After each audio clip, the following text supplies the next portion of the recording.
Lotte the Goat and Other Stories by Isaac Bashevis Singer. Pictures by Maurice Sendak.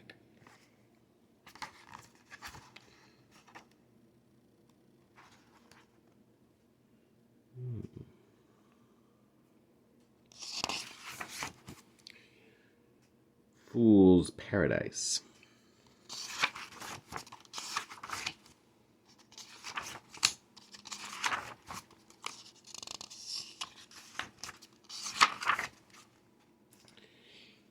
Fool's Paradise. Somewhere, sometime, there lived a rich man whose name was Kaddish. He had an only son who was called Atel. In the household of Kaddish there lived a distant relative, an orphan girl named Aksa. Atel was a tall boy with black hair and black eyes. Aksa was somewhat shorter than Atel, and she had blue eyes and golden hair. Both were about the same age. As children, they ate together, studied together, played together. Atel played the husband, Aksa was his wife. It was taken for granted that when they grew up, they would really marry. But when they had grown up, Atel suddenly became ill. It was a sickness no one had ever heard before. Atel imagined that he was dead.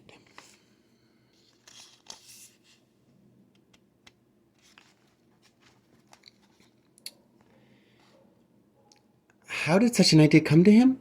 It seemed it came from listening to stories about paradise. He had had an old nurse who had constantly described the place to him. She had told him that in paradise it was not necessary to work or to study or to make any effort whatsoever. In paradise one ate the meat of wild oxen and the flesh of whales. One drank the wine that the Lord reserved for the just. One slept late into the day, and one had no duties. Atel was lazy by nature. He hated to get up early in the morning and to study languages and science. He knew that one day he would have to take over his father's business, and he did not want to. Since his old nurse had told Atel that the only way to get to paradise was to die, he had made up his mind to do just that as quickly as possible. He thought and brooded about it so much that soon he began to imagine that he was dead. Of course, his parents became terribly worried when they saw what was happening to Atel. Aksa cried in secret. The family did everything possible to try to convince Atel that he was alive, but he refused to believe them. He would say, "Why don't you bury me? You see that I'm dead. Because of you, I can't get into paradise." Many doctors were called in to examine Atel, and all tried to convince the boy that he was alive. They pointed out that he was talking, eating, and sleeping.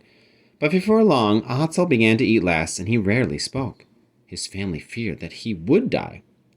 In despair, Kaddish went to consult a great specialist, celebrated for his knowledge and wisdom. His name was Dr. Yoetz. After listening to a description of Atel's illness, he said to Kaddish, "I promise to cure your son in 8 days, on one condition. You must do whatever I tell you to, no matter how strange it may seem." Kaddish agreed, and Dr. Yoetz said he would visit Atel that same day. Kaddish went home to prepare the household. He told his wife Aksa and the servants that all were to follow. The doctor's orders without question, and they did so. When Dr. Yoetz arrived, he was taken to Atel's room. The boy lay on his bed, pale and thin from fasting, his hair disheveled, his nightclothes wrinkled. The doctor took one look at Atel and called out, "Why do you keep a dead body in your house? Why don't you make a funeral?" On hearing these words, the parents became terribly frightened, but Atel's face lit up with a smile, and he said, "You see, I was right."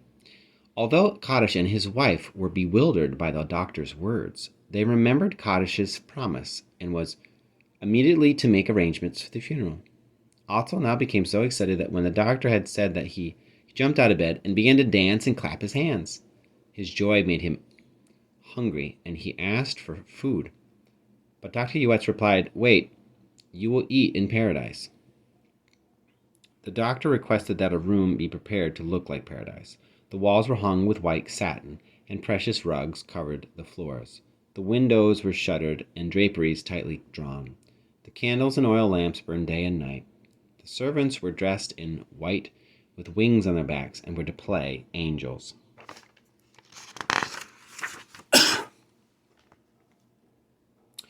Otto was placed in an open coffin, and a funeral ceremony was held. Otto was so exhausted with happiness that he slept right through it. When he awoke, he found himself in a room he didn't recognize. "Where am I?" he asked. "In paradise, my lord," a winged servant replied. "I'm terribly hungry," Atzel said. "I'd like some whale flesh and sacred wine." "In a moment, my lord." The chief servant clapped his hands, and a door opened through which there came men, servants, and maids, all with wings on their backs, bearing golden trays laden with meat, fish, pomegranates and persimmons, pineapples and peaches. A tall servant with a long white beard carried a golden goblet full of wine. Atzel was so starved that he ate ravenously. The angels hovered around him, filling his plate and goblet even more before he had time to ask for more. When he had finished eating, Atzel declared that he wanted to rest. 2 angels undressed and bathed him.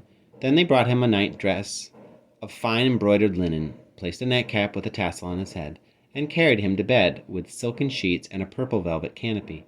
Atzel immediately fell into a deep and happy sleep. When he awoke, it was morning, but it could just as well have been night. The shutters were closed, and the candles and oil lamps were burning. As soon as the servants saw that Atzel was awake, they brought in exactly the same meal as the day before. "Why do you give me the same food as yesterday?" Atzel asked. "Don't you have any milk, coffee, fresh rolls, and butter?" "No, my lord. In paradise, one always eats the same food," the servant replied. "Is it already day, or is it still night?" asked Atzel. "In paradise, there is neither day nor night." Dr. Joas had given careful instructions on how the servants were to talk to Atzel and behave toward him. Atzel again ate the fish, meat, fruit, and drank the wine, but his appetite was not as good as it had been.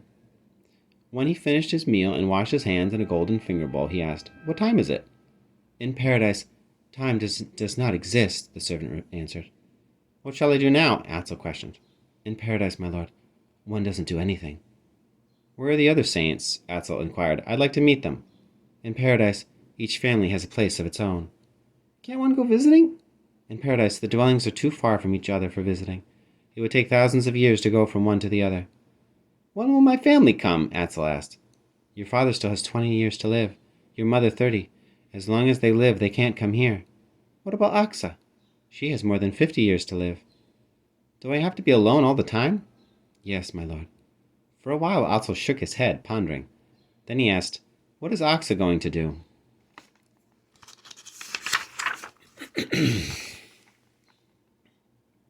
"Right now she's mourning for you, but you know, my lord, that one cannot mourn forever. Sooner or later she will forget you, meet another young man, and marry. That's how it is with the living." Atzel got up and began to walk to and fro. His long sleep and the rich food had restored his energy. For the first time in years, lazy Atzel had a desire to do something. But there was nothing to do in his paradise. For 8 days Atzel remained in his false heaven, and from day to day he became sadder and sadder. He missed his father, he longed for his mother, he yearned for Aksa.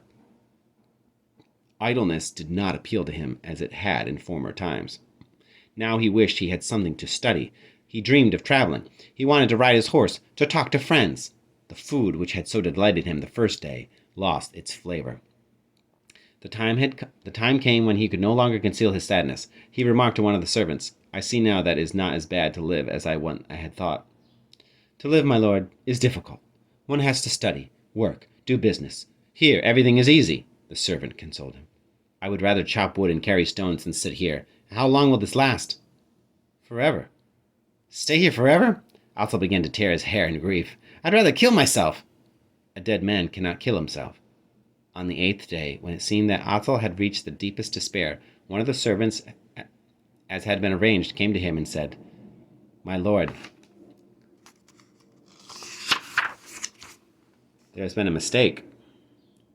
You are not dead. You must leave paradise." "I'm alive?" "Yes, you are alive, and I will bring you back to earth." Atzel was beside himself with joy. The servant blindfolded him, and after leading him back and forth through the long corridors of the house, brought him to the room where his family was waiting and uncovered his eyes. It was a bright day, and the sun shone through the open windows. A breeze from the surrounding fields and orchards freshened the air. In the garden outside, the birds were singing, and the bees buzzing as they flew from flower to flower. From the barns and stables, Atzel could hear the mooing of cows and the neighing of horses. Joyfully he embraced and kissed his parents and Aksa. I didn't know how good it was to be alive, he cried out. And to Aksa he said, Haven't you met another young man while I was away? Do you still love me? Yes, I do, Atel. I could not forget you. If that is so, it is time we got married. It was not long before the wedding took place. Dr. Ewitz was the guest of honor. Musicians played, guests came from faraway cities. Some came on horseback, some drove mules, and some rode camels. All brought fine gifts to the bride and groom in gold, silver, ivory, and assorted precious stones. The celebration lasted 7 days and 7 nights. It was one of the gayest weddings that old men had ever remembered. Atel and Aksa were extremely happy and both lived to a ripe old age. Atel stopped being lazy and became the most diligent merchant in the whole region. His trading caravans traveled as far as Baghdad in India. It was not until after the wedding that Atel learned how Dr. Ewitz had cured him, and that he had lived in a fool's paradise. In the years to come, he often talked with Aksa about his adventures, and later they told the tale of Dr. Ewitz's wonderful cure to their children and grandchildren, always finishing with the words, "But of course, what paradise is really like, no one can tell."